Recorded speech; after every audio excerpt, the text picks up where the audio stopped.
Hello everyone, welcome to lecture 2 in critical path method network analysis।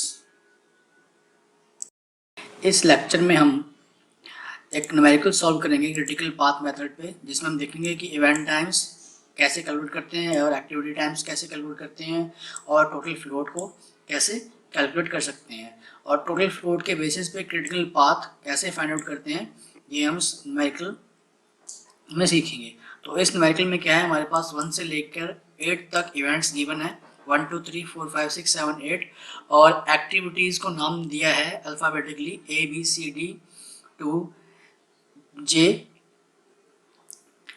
In activities की duration इन activity arrow के नीचे लिखी हुई है इन यूनिट ऑफ टाइम। तो चलिए स्टार्ट करते हैं। तो फर्स्ट स्टेप है आपका calculation of earliest event time. Earliest event time for the event 1, क्योंकि ये स्टार्टिंग इवेंट है तो इसका क्या रहेगा 0। For the event 2 earliest event time क्या है, जो आपका सक्सेसर एक्टिविटी है या फिर हम कहें जो आपका एक्टिविटी एरो है उसके टेल हेड पे जो इसके टेल पे जो TE होगा वो प्लस में 5 प्लस में active duration is equal to the earliest event time for the proceeding event. तो ये यहाँ पे 2 के लिए TE क्या हो गया 0 plus 5 that is 5। Next for the event 3 5 plus 2 7। For the event 4 5 plus 6 is equal to 11। अब इवेंट 5 के लिए हमारे पास दो पाथ बनते हैं, एक तो 3 to 5 और दूसरा 4 to 5। 3 to 5 बनता है ये 7 plus 4 equal to 11 and 4 to 5 बनता है ये 11 प्लस 2 इक्वल टू 13। तो TE क्या करते हैं हम फॉरवर्ड पास से कैलकुलेट करते हैं और मैक्सिमम क्या करते हैं कंसिडर करते हैं। तो यहाँ पे मैक्सिमम कितना है 13 है, तो 11 को छोड़ देना है, तो आपका इवेंट 5 के लिए TE कितना आ गया 13 आ गया। इसे आगे लेके चलेंगे। For the event 6 7 plus 4 11। For the event 7 11 plus 3 equal to 14। For the event 8 के लिए 3 पाथ बन गए 6 to 8 5 to 8 एंड 7 to 8। तो 6 to 8 बनता है ये आपका 11 प्लस 8 19। 5 to 8 बनता है 13 plus 7 that is 20 and 7 to 8 ये बनता है 14 प्लस 2 16। तो क्या करना है मैक्सिमम कंसीडर करना है। मैक्सिमम कितना है 20 है, तो आपका इवेंट 8 के लिए जो TE आया वो 20 आया, 16 और 19 नहीं। ठीक है, तो 20 भी लेके चलेंगे for the event A TE। Step 2 calculation of EST and EFT। EST is the earliest start time and EFT is the earliest finish time. Earliest start time is equal to event time at the tail of activity arrow and earliest finish time is equal to event time at the tail of activity arrow plus में activity duration। So for the event 1 and 2 the EST and EFT can be calculated as, in this bracket the first number denotes the EST and second number denotes the EFT।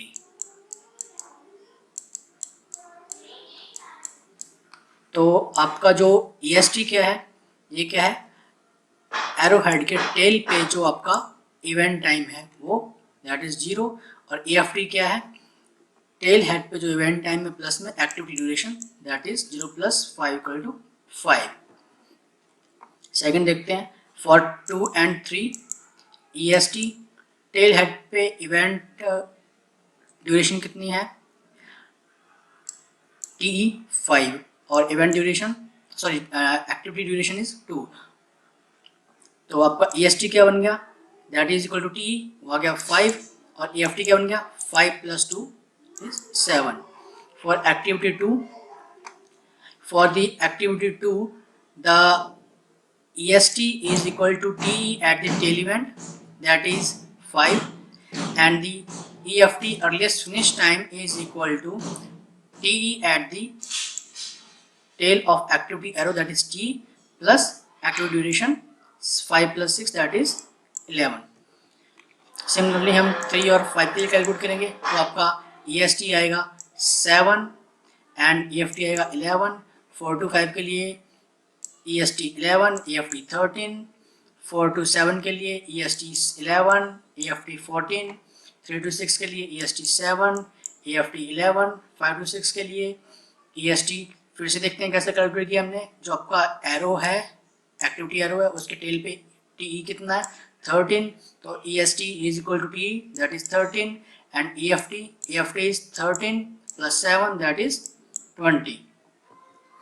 Next for 6 to 8, EST is equal to TE, कितना है EST tail पे, activity arrow के tail पे कितना है TE, earliest event time कितना है 11, तो EST is equal to TE 11, and EFT is 11 + 8 19।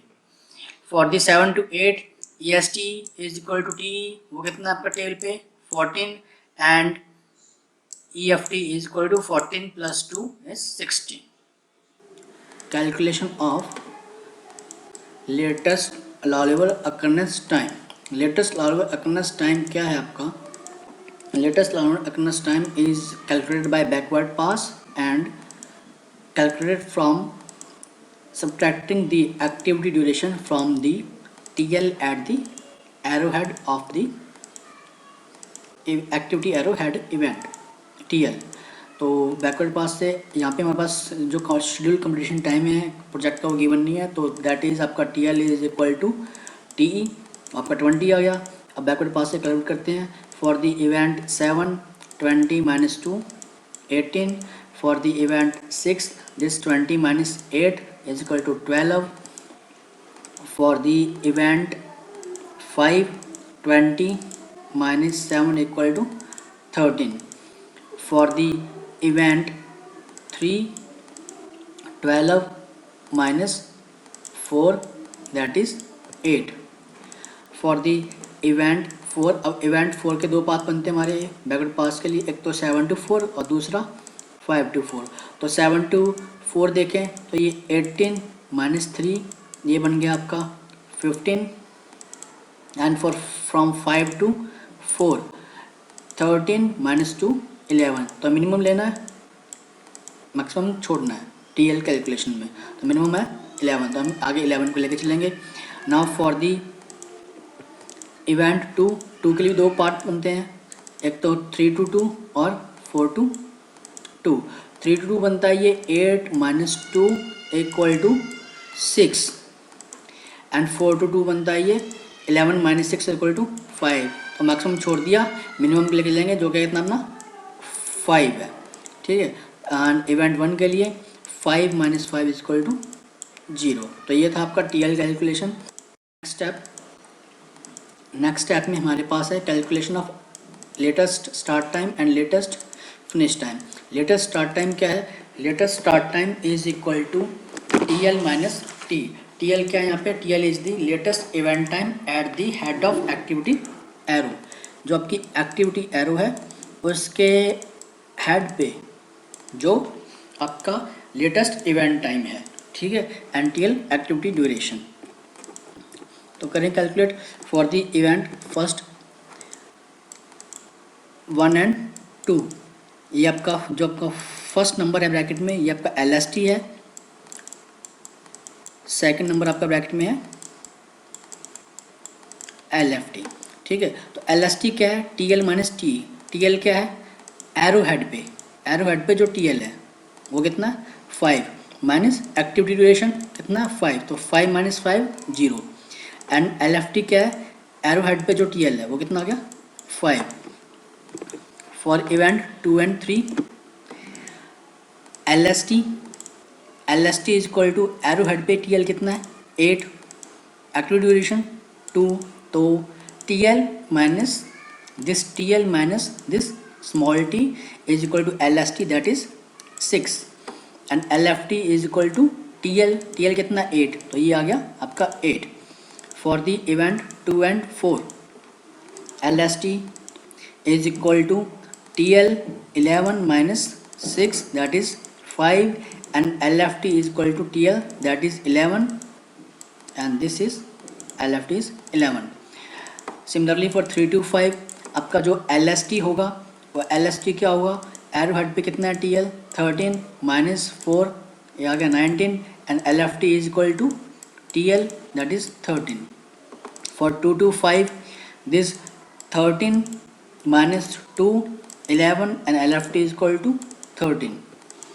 For 4 to 7 LST is equal to TL LST is equal to TL that is 18 minus 3 ये आ गया आपका 15 and LFT is equal to TL ये आ गया 18. For 5 to 8 कितना arrow head पे 20 minus activity duration LST आ गया 13 and LFT equal to TL that is 20. Similarly हम 3 to 6 कैलकुलेट कर लेंगे और आपका LST आएगा 8, LFT आएगा 12. फॉर 6 to 8 इवेंट 8 के लिए 6 to 8 इवेंट के लिए TL है जो आपका एरो हेड पे 20 है, एक्टिविटी ड्यूरेशन 8 है, तो 20 minus 8 is equal to 12 and LFT is 20. For the activity 7 to 8 this TL at the activity arrowhead is 20, activity duration 2, तो 20 minus 2 is equal to 18 is the आपका latest start time that is LST and latest finish time is equal to 20 that is LFT. so LST and LFT हमने calculate कर लिया है. Calculation of total float. Total float क्या है, total float is the subtraction of और difference between the LST and EST और LFT और EFT. अब इन ब्रैकेट्स में जो आपका फर्स्ट वर्ड है एक्टिविटी एरो के अबव, पहला क्या है आपका EST है, सेकंड क्या है EFT, ठीक है. और एक्टिविटी एरो के नीचे आपका फर्स्ट वर्ड क्या है LST, सेकंड क्या है LFT.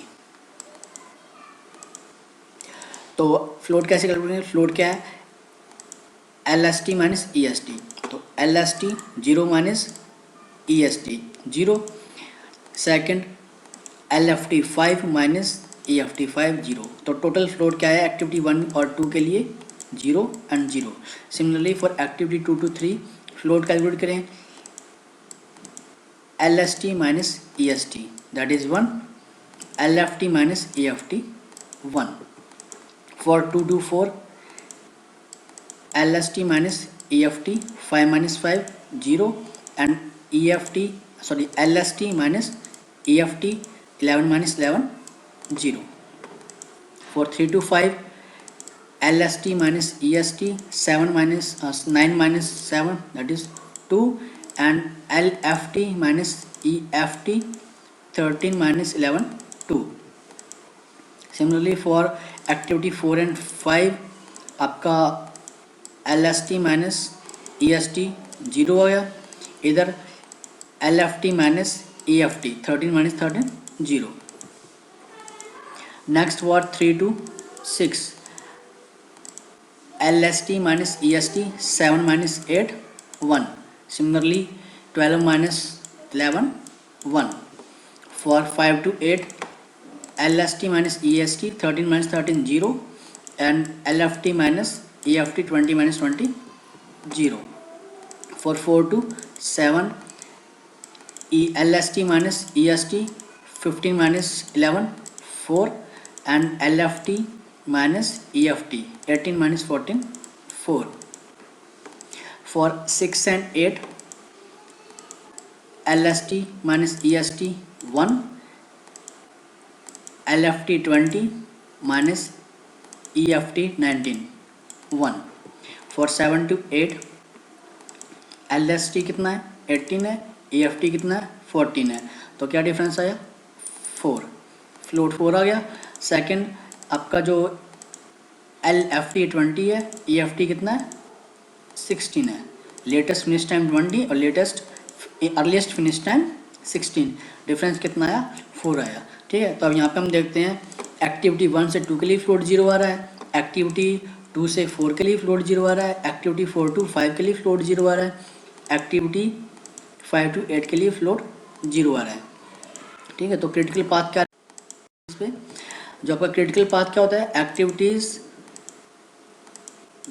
Those activities which have the 0 float, means वो पाथ जिस पाथ पे एक्टिविटीज़ का टोटल फ्लोट क्या हो 0, वो आपका क्या रहेगा क्रिटिकल पाथ रहेगा। तो इसमें हमने देखा कि 1 to 2, 2 to 4 and 4 to 5 and 5 to 8, इस पाथ में इन एक्टिविटीज़ का जो टोटल फ्लोट है क्या रहा 0 रहा। तो जो आपका क्रिटिकल पाथ क्या बन गया 1 2 4 5 8, एंड क्रिटिकल एक्टिविटीज़ क्या बन गई 1 to 2, 2 to 4, 4 to 5 and 5 to 8। जो एक्टिविटीज़ क्रिटिकल पाथ पे हैं जिनका फ्लोट 0 है वही आप क्या होंगी आपकी क्रिटिकल एक्टिविटीज़, उन्हें इस तरीके से शो करेंगे हम 1 to 2, 2 to 4, 4 to 5 and 5 to 8, और क्रिटिकल पाथ को लिखेंगे इस तरीके से 1 2 4 5, ये आपका बन गया क्रिटिकल पाथ। Thank you.